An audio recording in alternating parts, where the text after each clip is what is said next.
اللهم صل على سيدنا ومولانا محمد۔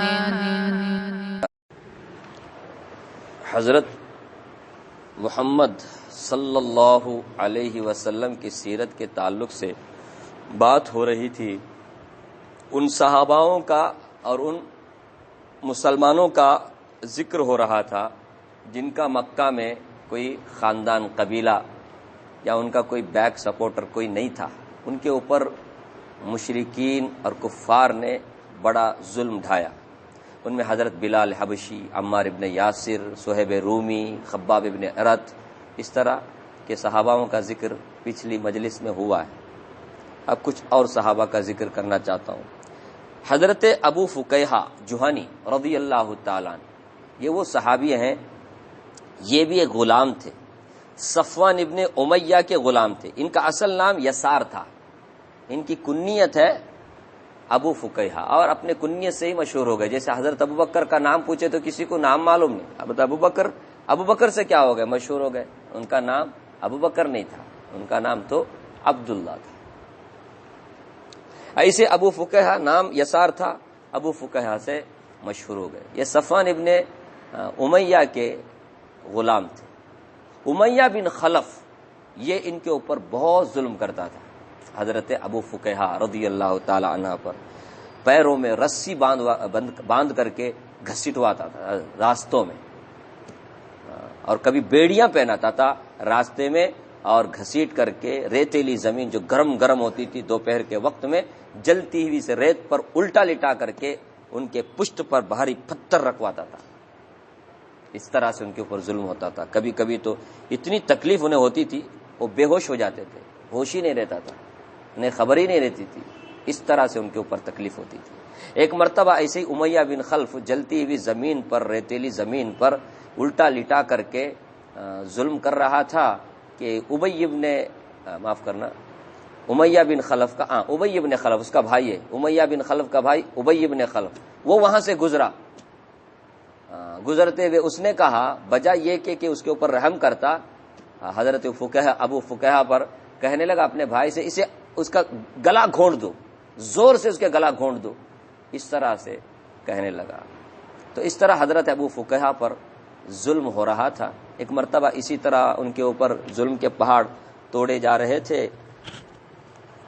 اور زور سے ان کا گلا گھونٹا جا رہا تھا، تو دم ہی نکل گیا۔ لوگ نے سمجھا کہ اب یہ چلے گئے، سانس لینا ہی کیا ہو گیا، ان کا بند ہو گیا۔ لوگوں نے سمجھا یہ ان کی روح قبض ہو گئی۔ اس طرح سے تکلیفیں انہیں دی جا رہی تھی۔ ایک مرتبہ اسے تکلیفیں دی جا رہی تھی، حضرت ابو بکر رضی اللہ تعالی وہاں سے گزرے تو ان کے اوپر رحم آیا، تو انہیں خرید کر کے حضرت ابو بکر رضی اللہ تعالیٰ عنہ نے آزاد کر دیا۔ حضرت ابو بکر رضی اللہ، اس سے پہلے بھی آپ نے سنا ہے حضرت ابو بکر نے کن کن صحاباؤں کو، آگے بھی میں انشاءاللہ عرض کروں گا حضرت ابو بکر رضی اللہ تعالیٰ عنہ کا۔ حضرت زنیرہ رضی اللہ عنہا یہ صحابیاں ہیں، فیمیل، میل نہیں ہے۔ یہ حضرت عمر رضی اللہ تعالیٰ عنہ کی باندی تھی۔ حضرت عمر رضی اللہ تعالیٰ عنہ مسلمان نہیں ہوئے تھے، حضرت زنیرہ مسلمان ہوئے، اور سابقات اسلام میں سے تھے، یعنی شروع میں اسلام لانے والوں میں سے تھے۔ حضرت عمر اس وقت مسلمان نہیں ہوئے تھے۔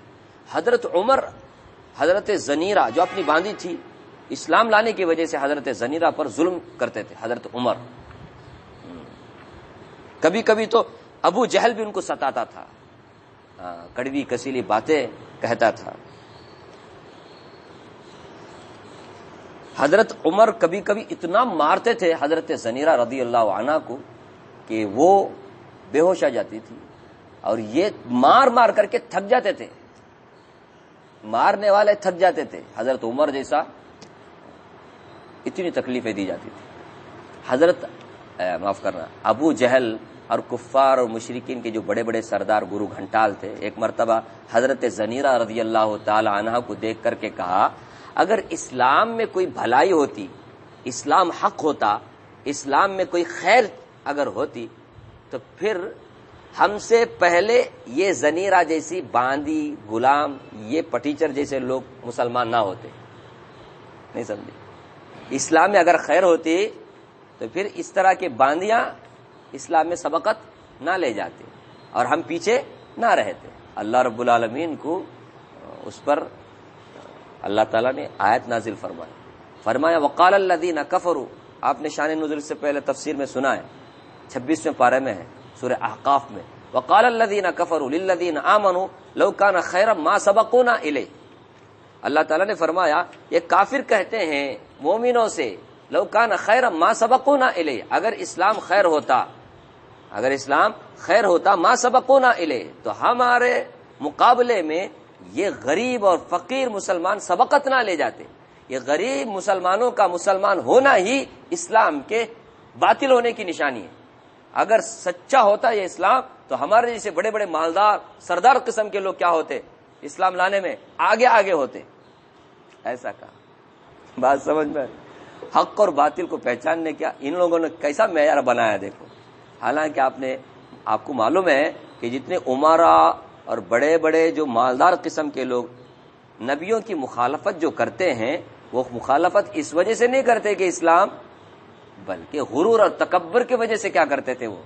اور فقیر غریب قسم کے جو مسلمان ہوتے تھے اسلام قبول کرتے تھے وہ کیوں ہوتے تھے؟ وہ اس لیے ہوتے تھے اللہ رب العالمین نے انہیں کیا کیا، توفیق دی، تب جا کر کے ان کو اللہ نے عزت بخشی. انہیں عزت بخشنے کے لیے اللہ تعالیٰ نے توفیق دی.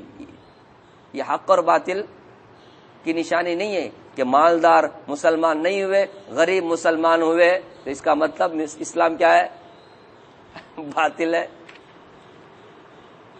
ارے جو بڑے مالدار مسلمان نہیں ہوئے یہ ان کے تکبر کی نشانی ہے، اور جو مسلمان ہوئے ہیں ان کے خوش نصیبی کی علامت ہے کہ اللہ نے انہیں کیا کی، خیر کی توفیق دی. آدمی سوچنے کا ایک اینگل ہوتا ہے نا، سوچنے کا ایک مزاج ہوتا ہے، اس طرح بھی سوچنے والا ہے نا. تو اللہ تبارک و تعالیٰ بتا رہے ہیں کہ اس طرح کی یہ باتیں کرتے ہیں، حالانکہ ان کو سوچنا چاہیے کہ جو لوگ اعراض کرتے ہیں اسلام سے، نبی صلی اللہ علیہ وسلم سے، یہ ان کے تکبر کی نشانی ہے. اور جو مسلمان ہوتے ہیں تو یاد رکھیں اللہ تبارک و تعالیٰ نے انہیں کیا دی، توفیق دی. انہیں پستی سے نکال کر کے اونچا مقام انہیں دینا چاہتا تھا. یہ ان کے ذلیل ہونے کی چیز نہیں ہے. ایسے فقیر لوگوں کو اللہ مسلمان بنا کے عزت دینا چاہتے ہیں. جو اپنے آپ کو عزیز سمجھتے ہیں، مالدار سمجھتے ہیں، بہت بڑا سمجھتے ہیں، اللہ تبارک و تعالیٰ ان کو توفیق نہ دے کر کے انہیں کیا کرنا چاہتے، ذلیل کرنا چاہتے. تو اللہ تعالیٰ کی تعلیم کو قبول کرنا یہ کوئی باطل کی نشانی نہیں ہے، یہ تو ان کے بدنصیبی ہے کہ وہ مسلمان نہیں ہو رہے. لیکن لوگ کس طرح سے سوچا کرتے تھے تو ذرا سوچو تو. مالدار قسم کے لوگ ابھی بھی وہی زمانہ ہے، اللہ حفاظت فرمائے. جن کے پاس مال ہے، دولت ہے، وہ سمجھتے ہیں کہ ہم بہت بڑے ہیں. اگر ہم اللہ کو پیارے ہیں، اگر ہم اللہ کو پیارے نہ ہوتے تو یہ اللہ ہم کو کیوں دیتے، اس طرح سوچتے ہیں. حق اور باطل کی پہچاننے کی یہ دلیل تھوڑی ہوتی ہے کہ جس کے پاس مال زیادہ ہے وہ اللہ کا پیارا ہے، جس کے پاس مال نہیں ہے وہ اللہ کا مبغوض ہے.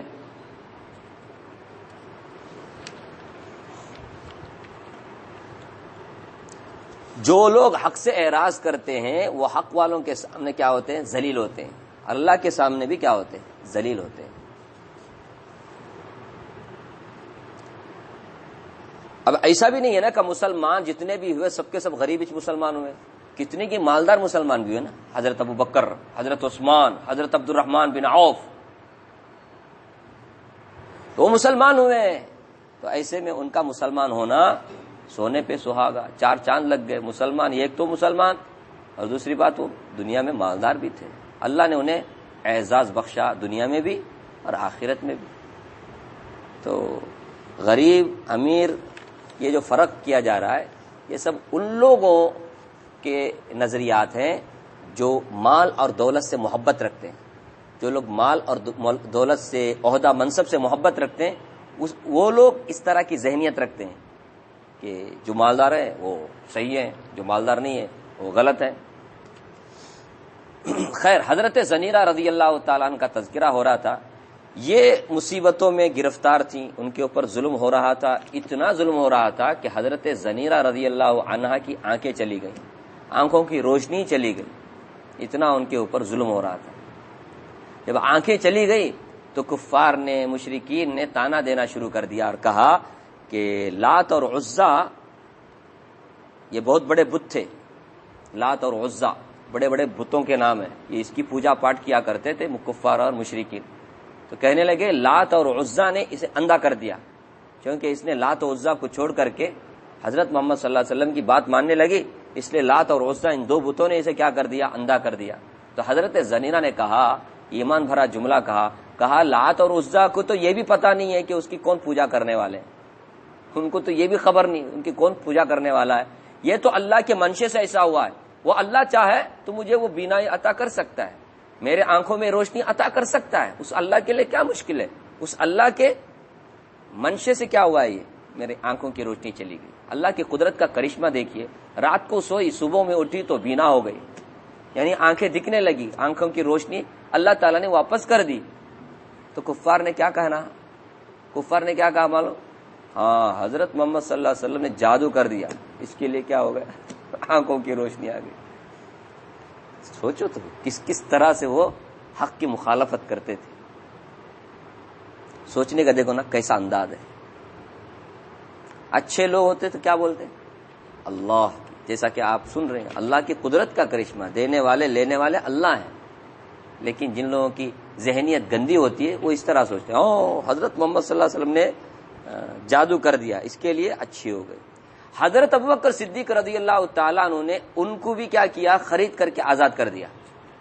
ان کی جو تکلیفیں ہیں، ان کے اوپر جو مصیبتیں ڈھائی جا رہی تھی، ان سے رہا نہیں گیا، حضرت ابوبکر نے خریدا اور پھر بیچ دیا۔ یہ خریدنا بیچنا کوئی آسان کام نہیں تھا میرے بھائی، خریدنے کے لیے پیسہ چاہیے، پیسہ۔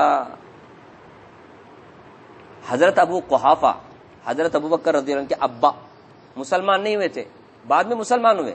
جب مسلمان نہیں ہوئے تھے تو حضرت صدیق اکبر رضی اللہ تعالی عنہ سے کہا کہ تم جو خرید کر کے آزاد کرتے ہو وہ بھی کسے، کمزور ضعیف ایسے لوگوں کو خرید کر کے تم آزاد کر رہے ہو، ذرا تندرست طاقتور نوجوانوں کو تم اگر خرید کر کے آزاد کرتے تو یہ نوجوان طاقتور تمہیں بعد میں سپورٹ کرتے، تمہارے لیے دستے بازو بنتے، تمہارے لیے وہ مددگار بنتے۔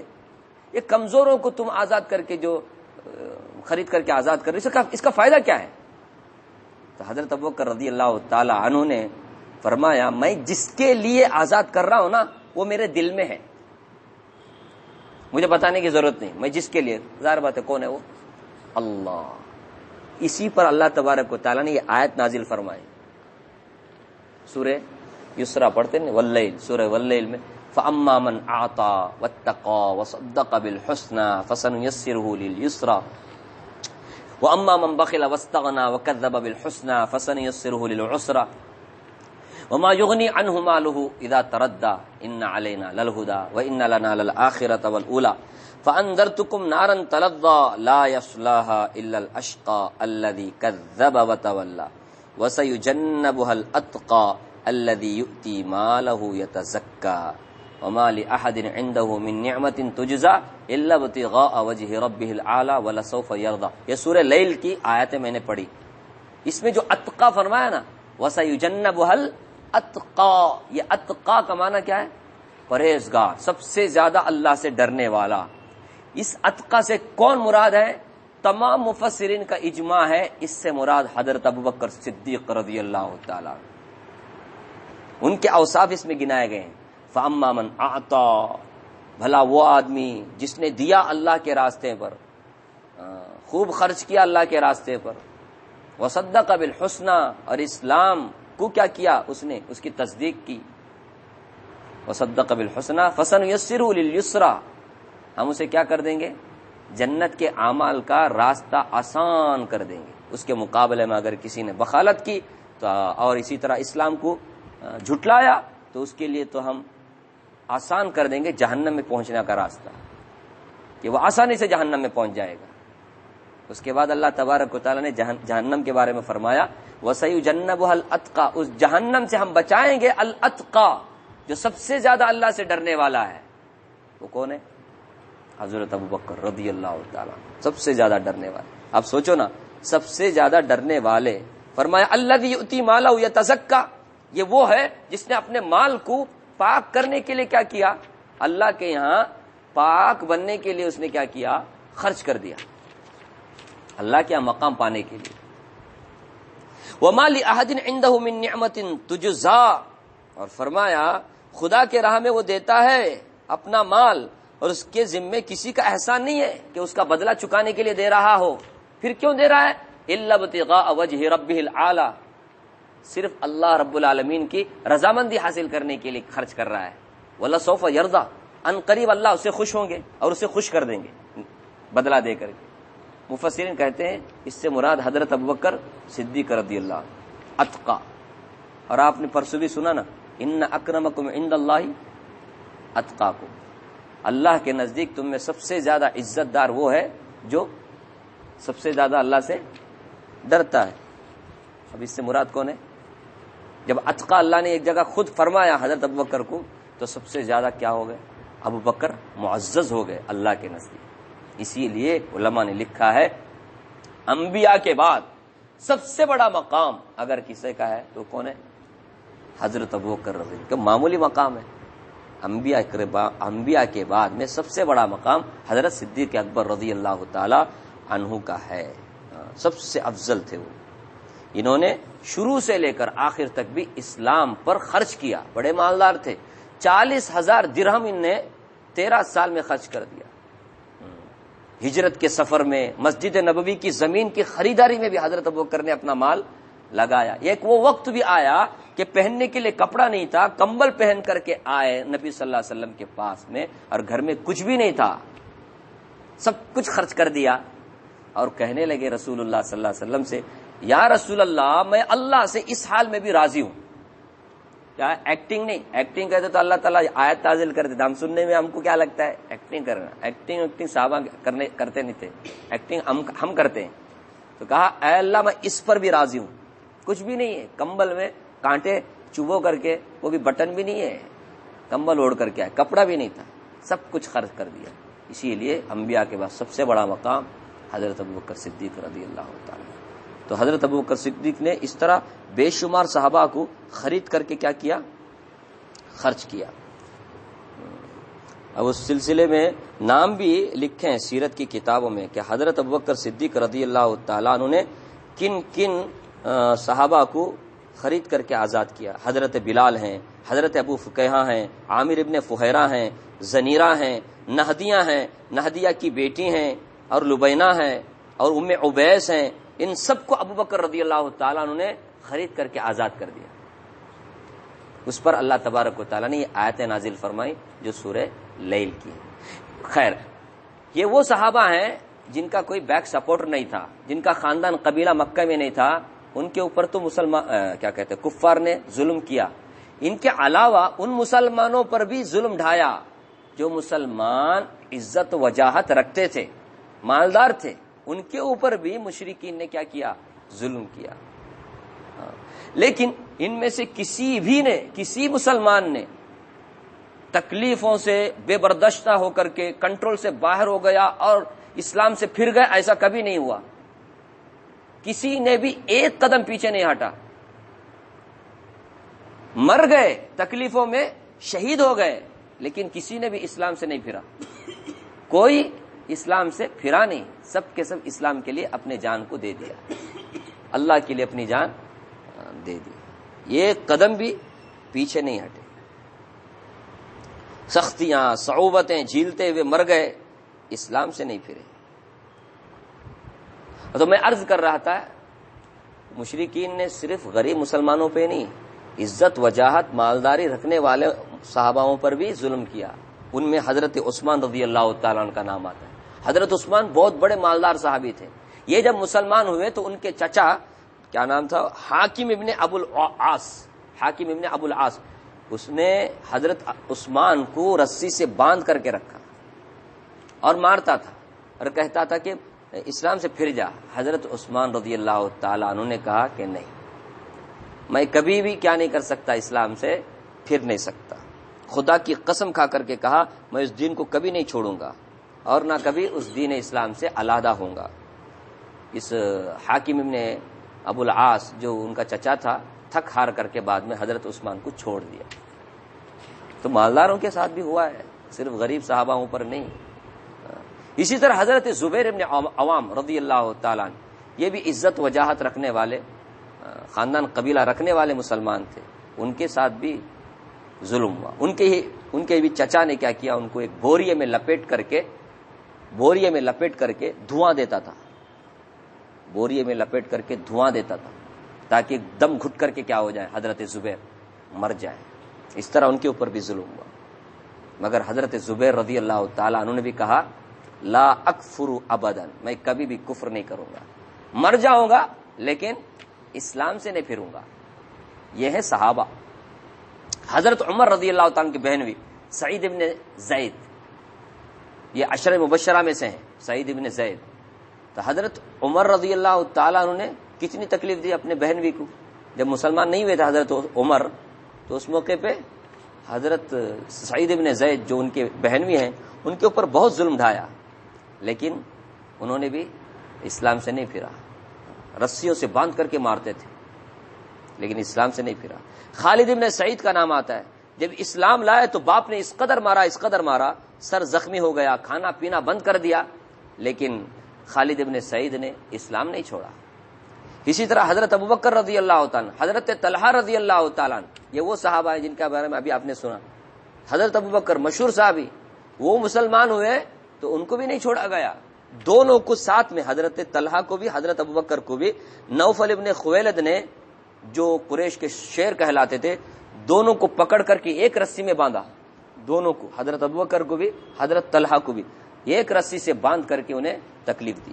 اسی وجہ سے حضرت ابوبکر اور طلحہ کو قرنین کہا جاتا ہے, یعنی یہ ایک ساتھ رہنے والے, کیونکہ ان کو ایک ساتھ رسی میں باندھ کر کے ان کے اوپر ظلم ہوا. تو یہ ہے, بڑے بڑے صحابہ کے ساتھ بھی ایسا ہوا, مالدار صحابہ کے ساتھ بھی ایسا ہوا. ولید ابن ولید, عیاش ابن ابی ربیعہ, سلمہ بن ہشام, یہ جب مسلمان ہوئے تو کفار نے اس قدر اذیتیں پہنچائی, اس قدر تکلیفیں دی کہ ہجرت بھی کرنے نہیں دی. ہجرت کرتے تو مصیبتوں کا خاتمہ ہوتا, ہجرت بھی کرنے نہیں دی. رسول اللہ صلی اللہ علیہ وسلم ہجرت کر کے مدینہ گئے تو صبح کے وقت میں ان کا نام لے کر کے دعا کرتے تھے کہ یا اللہ, انہیں جو تکلیف پہنچ رہی ہے اس سے انہیں نجات دیجیے. سوچو, ولید ابن ولید, عیاش ابن ابو ربیعہ, سلمہ بن ہشام, نام لے کر کے آپ صلی اللہ علیہ وسلم نماز میں دعا کیا کرتے تھے, اللہ انہیں رہائی نصیب فرما, انہیں ہجرت کی توفیق دے, ان کے لیے سہولتیں مہیا فرما. اس طرح آپ صلی اللہ علیہ وسلم دعا. حضرت ابو ذر غفاری رضی اللہ تعالیٰ عنہ مسلمان ہوئے تو مسجد حرام میں اپنے اسلام لانے کا انہوں نے اعلان کیا, تو اس موقع پر اس قدر کفار و مشرکین نے مارا کہ وہ بے ہوش ہو گئے, زمین پر انہیں لٹا دیا. حضرت عباس رضی اللہ تعالیٰ, مسلمان تو نہیں ہوئے تھے وہ, لیکن حضرت عباس نے حضرت ابو ذر غفاری کو بچایا, تب جا کر کے ان کی جان بچ گئی, ورنہ ان کے اوپر ایسا ظلم ہوا. تو خیر, اب سیرت کے اگلے پیراگراف میں ہم جاتے ہیں انشاءاللہ. اب تک تو ان مسلمانوں کا تذکرہ ہوا جن کے اوپر مشرکین نے ظلم ڈھایا.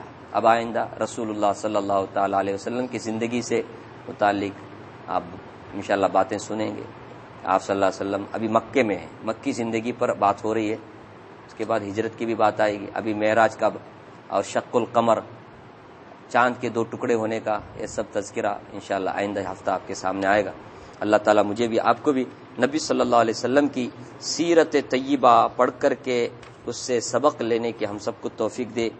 آج کل جو حالات چل رہے ہیں, اللہ تعالیٰ ہم مسلمانوں کو حوصلہ نصیب فرمائے, مایوسی سے اللہ ہمیں بچائے. جو مسلمان شروع زمانے میں اسلام کے خاطر مصیبتیں تکلیفیں برداشت کی, اللہ اس سے ہمیں سبق لینے اور اپنے ایمان اور اسلام کو اور مضبوط بنانے کے اللہ ہم سب کو توفیق اور طاقت عطا فرمائے. ہر طرح کی آزمائش سے, تکلیفوں سے اللہ ہم سب کی حفاظت فرمائے, اور ہم سب کے اولاد کو جو قیامت تک آنے والے ہماری نسلیں ہیں, اللہ سب کو ایمان پر, دین پر جمائے رکھے, اور ہم سب کا خاتمہ اللہ ایمان پر, سنت پر فرمائے. سبحان اللہ بحمدہ, سبحانک اللہم وبحمدک, ونشہد ان لا الہ الا انت, نستغفرک ونتوب الیک. سبحان ربک رب العزت عما یصفون. السلام